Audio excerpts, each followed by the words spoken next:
Segundo a pesquisa global anual sobre procedimentos estéticos de 2023 da Sociedade Internacional de Cirurgia Plástica, o Brasil ocupa o segundo lugar no ranking de países que mais realizam esse tipo de intervenção. Para se ter uma ideia, somente em 2020, o país registrou mais de 1.300.000 cirurgias, perdendo apenas para os Estados Unidos. No artigo 5º de hoje, vamos falar sobre a legislação que envolve o setor de procedimentos estéticos, suas implicações legais e a responsabilidade civil dos profissionais e também dos pacientes. Antes de começarmos, vamos ver o que diz a Constituição. A Carta Magna diz que o Estado promoverá, na forma da lei, a defesa do consumidor. Sobre o tema, eu converso agora com Denise Costa, advogada de Direito do Consumidor e Saúde, e também com Fabrício Reis, advogado de Direito da Saúde e dos Pacientes. Muito obrigada pela participação de vocês e a presença aqui no estúdio do artigo 5º. Doutora Denise, vamos começar então falando quais são os direitos dos pacientes quando se trata de procedimentos estéticos. Agradeço aqui o convite da TV Justiça. E é uma honra estar aqui falando com vocês a respeito desse assunto tão importante e que a maioria dos consumidores não sabem, né? Tem uma lacuna aí muito grande entre esse conhecimento. Então, quando a gente fala de direito estético, a gente tem que entender alguns pontos principais, que é com relação ao contrato, né? A verdade é que existe ali o direito do consumidor, mas o consumidor ele também tem que se atentar aos requisitos prescritos ali pelo médico ou pelo dentista, né, no caso do procedimento estético. A gente fala muito de médico, mas é bem lembrado, né, que hoje se faz muito aqui procedimento estético com dentistas. Agora, doutor Fabrício, como saber se está escolhendo um profissional adequado para o procedimento que você vai fazer e também uma clínica adequada, né? Essa é uma questão muito importante que levanta, de fato, muitas dúvidas, né, para a pessoa que vai procurar uma cirurgia plástica. Nós temos muito hábito aqui, enquanto brasileiro, de procurar só na rede social, né, de ver ali no Instagram, no Facebook, ou pegar alguma indicação, né, de alguma pessoa que já fez. Claro que a indicação tem uma importância, mas é importante que esse paciente ele tenha esse cuidado de, fato, pesquisar o nome do médico, dar uma olhadinha nas redes sociais se tem alguma reclamação, fazer esse primeiro olhar mais criterioso para aí sim ir conversar com o médico e também ficar atento como se dá a relação com o próprio médico também, né? Então, ter uma boa relação, ter uma boa comunicação, se sentir seguro, à vontade também faz uma grande diferença. É claro que essas percepções também, né, além dessa pesquisa, também ajuda muito na escolha de um bom médico e de uma boa relação entre médico e paciente. E a doutora Denise falou de uma coisa importante aqui, ver o que está no pré-requisito ali determinado no contrato. O paciente ele tem que ter um cuidado ali ao ler e assinar qualquer documento, mas tem alguns que são padrões de determinados hospitais e clínicas, né, doutor? Esse é um grande problema que a doutora Denise pode aprofundar depois, né? Os documentos que são muito genéricos. Claro que a gente não espera que seja feito um documento único para cada paciente, mas que se tenha, de fato, um cuidado de adequação para cada caso. Afinal, cirurgias são diferentes, têm particularidades diferentes. Então, é bom que esse médico ele tenha esse cuidado de conversar com esse paciente, né, com essa pessoa interessada, não apenas do contrato, das cláusulas, como é que vai funcionar o pagamento, como é que funciona todas essas questões contratuais, mas também conversar e explicar de forma muito clara, muito objetiva e muito acessível como que se dá a cirurgia, qual que é a técnica e, principalmente, quais são os riscos daquela cirurgia também. O paciente tem esse direito de saber de forma prévia, claro, e entender quais são os perigos, os riscos, as possibilidades de intercorrência, para que ele possa, de fato, decidir de uma forma consciente se ele vai ou não fazer aquele procedimento. E o ideal, doutora Denise, é sempre assinar um contrato antes de um procedimento, uma cirurgia plástica, colocação ali de lentes de contato digitais que estão muito na moda também? O ideal é o consumidor, né, o paciente, ele buscar porque o contrato ele vai regular essa relação entre o médico, o dentista e o paciente. Então, por isso que é muito importante essa relação ser concretizada através de um contrato. E como o doutor Fabrício bem pontuou, essa relação do paciente também buscar informações sobre o médico, ver qual o trabalho dele, até mesmo se ele teve algum problema, né, se teve algumas intercorrências. É claro que um procedimento estético não dá para se ter uma previsão concreta do risco que se terá naquele procedimento, mas é sempre importante o paciente observar essa questão contratual, tanto o paciente como também o dentista, para que depois, se caso ocorra alguma intercorrência, esse paciente ele não ter ali, está assegurado, e também o próprio dentista ou médico. E fica disponível, por exemplo, a pessoa, bom é que a pessoa cheque, né? Se tem o CRM no caso do médico, se tem o CRO no caso do dentista, fica disponível no site dos conselhos o número, o nome da pessoa certinho para checar se é realmente um profissional? Sim, o conselho tem lá a inscrição, né, do profissional, tanto para o médico, que é o CRM, como também para o próprio dentista, que é o CRO. Então, o paciente ele tem que ter esse cuidado de buscar saber até se o profissional está ali regular, no exercício regular da profissão. Só complementando também, uma questão importante é que você pode fazer essa pesquisa não apenas do CRM do médico, né, mas também se ele é especialista naquilo, né? Então, o registro da especialidade também ele fica registrado também, tanto nos conselhos de medicina, como também nas associações de médicos que fazem cirurgia plástica, né? Então, é importante fazer essa pesquisa também se ele é especializado, tem de fato a especialidade daquela cirurgia que ele está fazendo também, se propondo a fazer. E é bem facinho, né? Só entrar ali no site pela internet mesmo, Sim, sem nem sair de casa, né? Exatamente. E temos uma pergunta de telespectador. Vamos conferir. Eu queria saber, né, se existem custos ocultos ou termos que alguém deveria estar ciente antes de concordar com o procedimento. Doutora Denise, os custos também têm que estar bem claros ali, né? Sim, os custos têm que estar bem especificados para o paciente ele não ter uma surpresa futura. Então, ele tem que estar bem ali, bem claro, específico. E um ponto importante é também o paciente ele ter o cuidado de buscar um advogado. Geralmente, o paciente ele busca um advogado somente quando acontece alguma intercorrência. E essa atuação preventiva do advogado, ela é primordial para que ele possa se esclarecer a respeito do que diz ali o contrato, a respeito até mesmo dos custos que ele será submetido ali. E a forma de pagamento, tudo definidinho ali. Tudo definido, inclusive a forma de pagamento, se será Pix, cartão, se será boleto, tem que estar muito bem esclarecido para não gerar nenhuma intercorrência.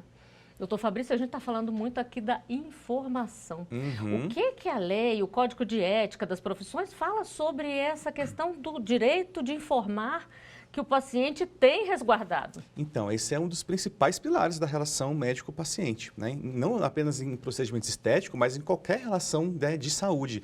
E não apenas com médicos, inclusive, né, com profissionais de saúde, né? Qualquer coisa relacionada à saúde, a informação é um dos principais pilares, assim, de direito do paciente e de dever desse profissional. Então, além de determinação legal, que lei determina essa questão de fato de esclarecer o paciente, é até uma questão de código de ética do médico. Ele tem esse dever ético de informar.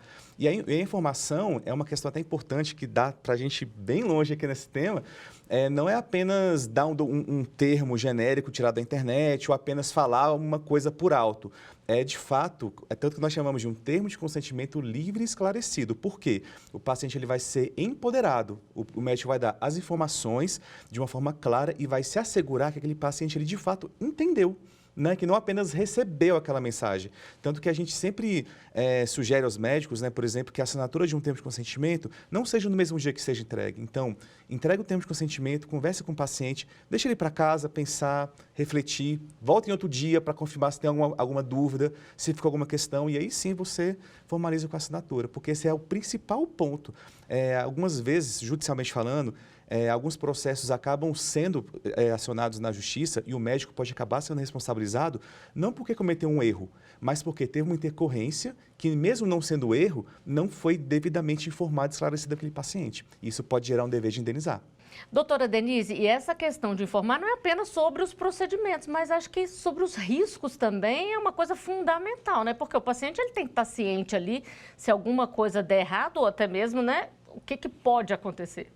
Não só dos riscos, como também ali de como o paciente ele deve se portar após a cirurgia. E até mesmo antes, porque tem alguns procedimentos que o paciente ele tem que saber quais são, como que ele deve se portar antes da cirurgia. Então, de repente, ficar sem comer algo ou deixar de usar remédio, por exemplo. E muitos pacientes pecam por não tomar esses cuidados tanto antes do procedimento como após o procedimento. Então, aí a gente entra na questão dos direitos e deveres, né? Exatamente. Bom, e eu chamo mais uma pergunta de telespectador. Vamos ver. O que significa dar consentimento informado antes de um procedimento estético? Doutor Fabrício, o senhor adiantou aqui sobre o consentimento livre e esclarecido. É esse consentimento que o telespectador perguntou? É apenas um nome diferente, um pouco mais técnico, né? Mas é isso, é de fato, como eu falei, é esse empoderamento do paciente, né? Esse esclarecimento para que ele possa, de fato, entender quais são os riscos. Afinal, qualquer procedimento, né, cirúrgico, médico ou de qualquer coisa relacionada à saúde, sempre tem os riscos, né? Então, eu já vi casos de paciente que fez cirurgias muito simples, mas que tinham riscos muito grandes. E esse paciente não sabia desse risco. E ele, né, teve consequências muito graves. E ele sempre fala, pô, se eu soubesse desse risco, dessa possibilidade, optado, né? Eu teria optado por algum outro tipo de tratamento que, mesmo fosse mais caro, era mais seguro. Então, isso é uma questão mesmo de preservar a integridade do paciente e dar, de fato, essa autonomia para ele decidir de uma forma qualificada mesmo, né? Isso acaba preservando também a questão pelo lado dos médicos, né? Sim. Porque as pessoas normalmente falam, foi erro médico. E nem tudo é consequência de um erro médico. Pode ser um risco natural e o paciente não sabia ou não prestou atenção, né, doutor? Esse é o principal ponto, acho, dessa conversa, né? O termo erro médico ficou um pouco banalizado. Acho que a doutora deve concordar comigo, né, doutora? Concordo. Que ficou... tudo é erro médico hoje em dia. E é importante a gente ter um olhar muito criterioso e muito técnico sobre essa palavra, sobre esse termo. Porque uma mera insatisfação do resultado não configura o erro médico. Mas também uma intercorrência, a depender do que aconteça, também não seja necessariamente erro médico. Tem que se fazer essa análise que, se aconteceu, por exemplo, um fato danoso, uma intercorrência durante uma cirurgia, aquilo era esperado pela literatura médica, pela cientificidade? É um fato que se tem uma previsão, por mais que seja uma baixa chance, mas que se tenha de fato uma previsão, que na literatura fale que isso possa acontecer? Como eu falei, todo procedimento tem riscos de acontecer alguma lesão, alguma intercorrência. Então, vamos falar sobre insatisfação, doutora Denise. Se um procedimento de cirurgia plástica não fica conforme a pessoa idealizou ali, o que ela pode fazer? E o que o médico também tem que fazer antes para garantir que não haja essa diferença de expectativas? O primeiro passo é o paciente ele entrar em contato com o médico, verificar se houve se no procedimento teve alguma intercorrência e buscar se ele pode fazer alguma modificação, se pode fazer uma nova cirurgia, se for o caso. O que mais acontece é quando o paciente ele vai, procura um médico ou um dentista, faz o procedimento, não gosta do resultado e aí ele acaba já querendo ingressar diretamente na justiça e isso é algo que... Calma aí, como é que a gente vai atuar com isso? Então, o paciente tem que entender que ele tem que buscar o médico. E tem uma problemática também que é com relação ao paciente, ele querer ingressar na justiça e já querer buscar um outro médico para sanar ali algo que não foi do que ele queria, né? E aí, geralmente, esses médicos e outros médicos e dentistas não querem interferir ali no procedimento já realizado. Então, o paciente, primeiro, ele tem que buscar o médico que realizou a cirurgia, o dentista que fez o procedimento e, posteriormente, ali, se for o caso, ingressar via judicial ou via administrativa, se for o caso ele não tenha ali satisfeito a sua busca ali a intercorrência. Então, daqui a pouquinho a gente vai continuar a nossa conversa. Agora nós vamos a um rápido intervalo. O artigo 5º volta já.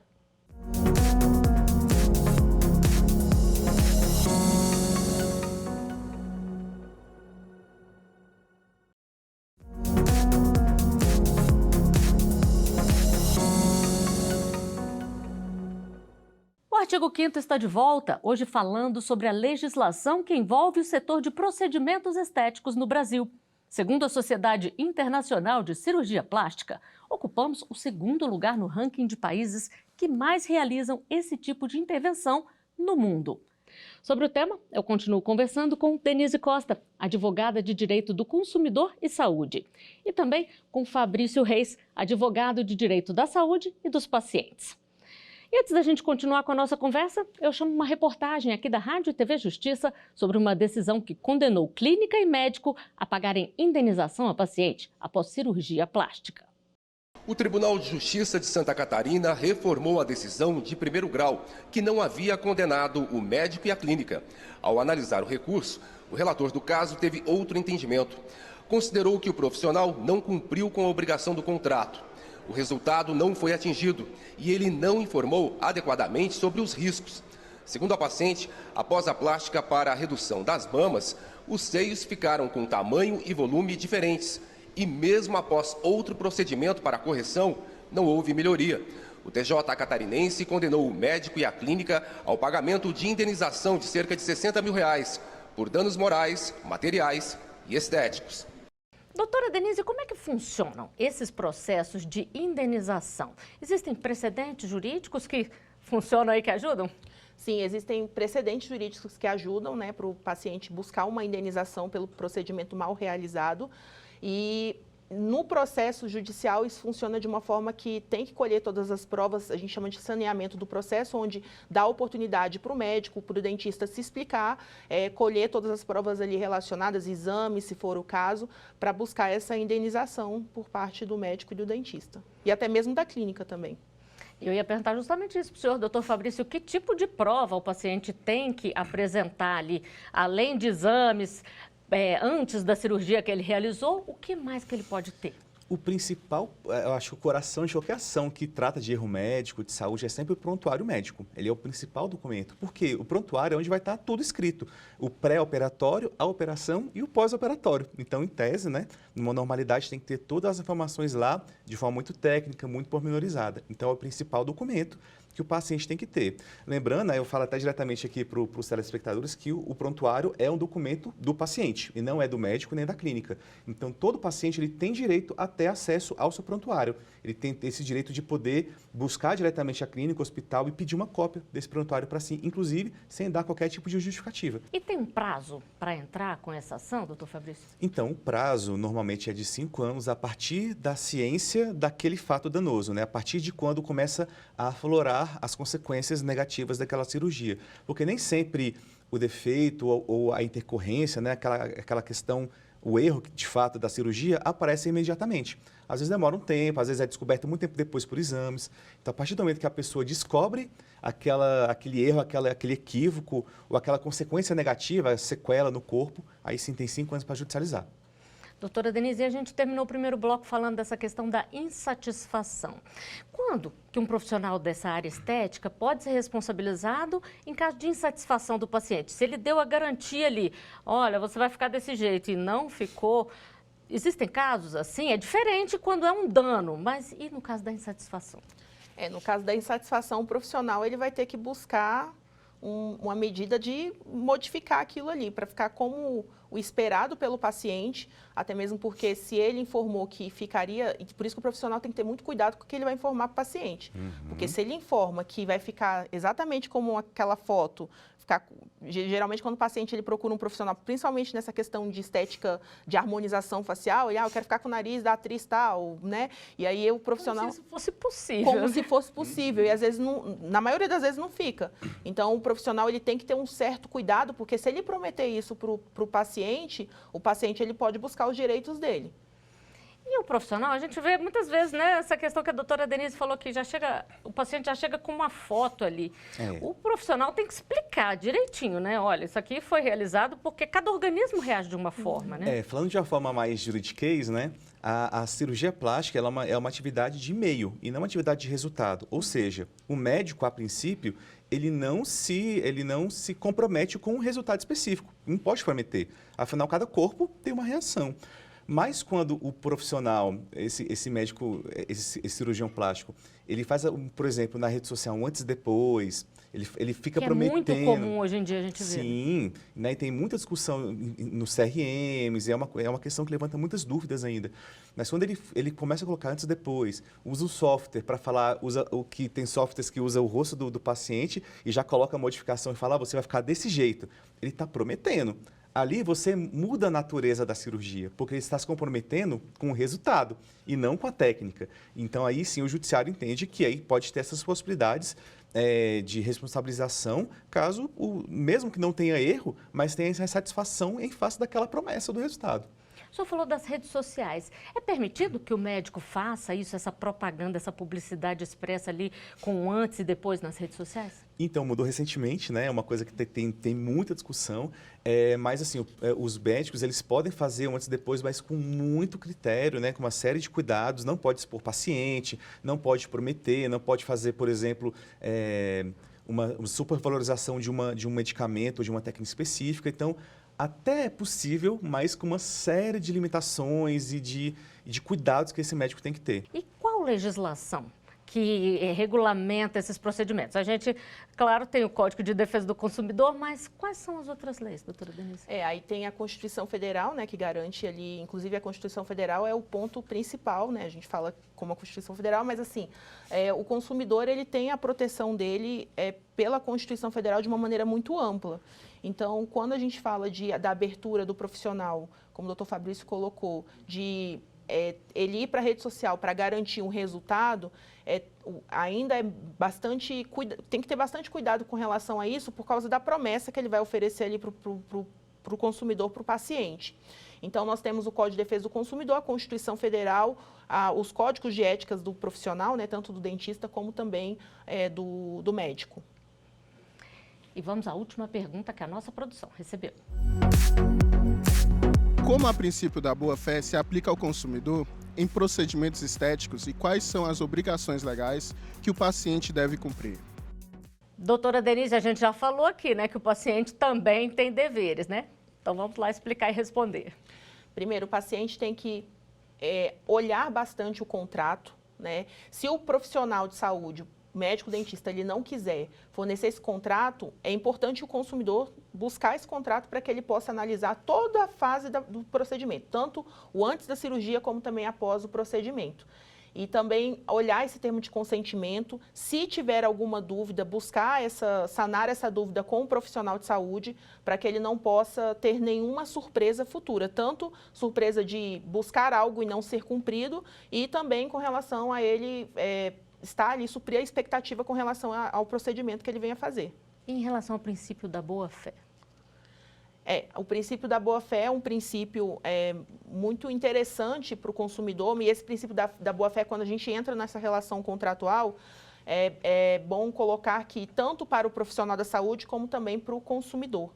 Então, buscar ali, né, tanto a realidade dos fatos ali desse procedimento cirúrgico, desde do momento que o consumidor ele vai buscar o paciente, ele vai buscar esse profissional da saúde, a parte do profissional da saúde, como também do consumidor, em buscar ali, ter esse princípio da boa-fé também de verificar, foi erro meu? Será que eu tive alguma intercorrência, eu fiz algo que não poderia fazer e de repente desencadeou esse suposto erro médico? Então, e isso tudo é comprovado através de exames, da forma como ele teve o cuidado, o consumidor teve o cuidado com essa cirurgia. Doutor Fabrício, a gente está falando até agora de satisfações, de danos relativamente simples, apesar de nunca ser simples quando muda uma feição da pessoa, mas existem, infelizmente, casos graves que ocasionam deficiências permanentes ou até mesmo a morte. Quando uma situação dessa acontece, como é feita essa responsabilização? É uma responsabilização solidária entre o médico e a clínica? Essa vai ser uma resposta, acho que um pouquinho mais juridiquês de novo, né? Tem tipos de responsabilização, né? Então, numa situação de uma intercorrência muito grave como essa, de uma cirurgia estética, quem serão acionados? A clínica, o hospital e o cirurgião, né?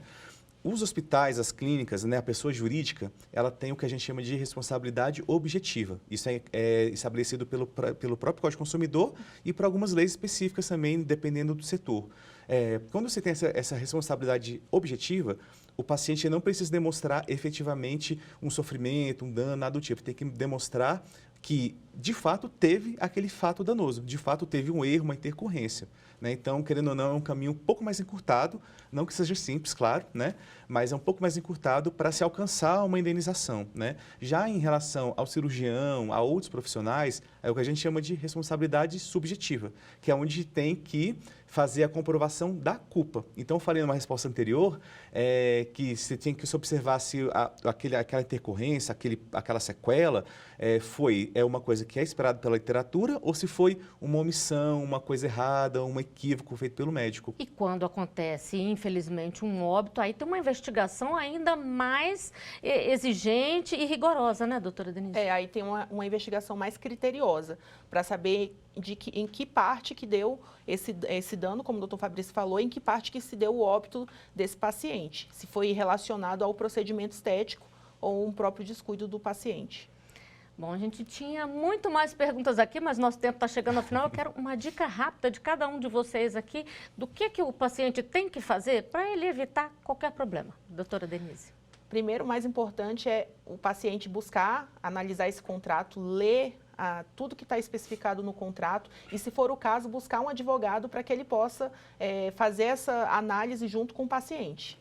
Doutor Fabrício? Eu acho que a dica que eu daria, né, a doutora Denise já deu a dica que eu daria também, mas é de quando se for procurar um procedimento estético, não se deixar levar pela emoção ou pela empolgação. Ter, de fato, um cuidado para se analisar aquele médico, se ele tem, né, uma boa reputação, se ele tem ou não, né, bons relatos ou maus relatos nas redes sociais, porque sempre acaba chegando.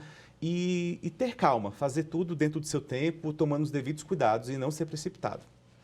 Bom, e com essas dicas, o artigo 5º de hoje chega ao final. Doutor Fabrício, doutora Denise, muito obrigada pela participação aqui no artigo 5º. Eu agradeço também a sua companhia. Você pode rever os programas nas nossas redes sociais. Você encontra a gente pelo @Rádio e TV Justiça.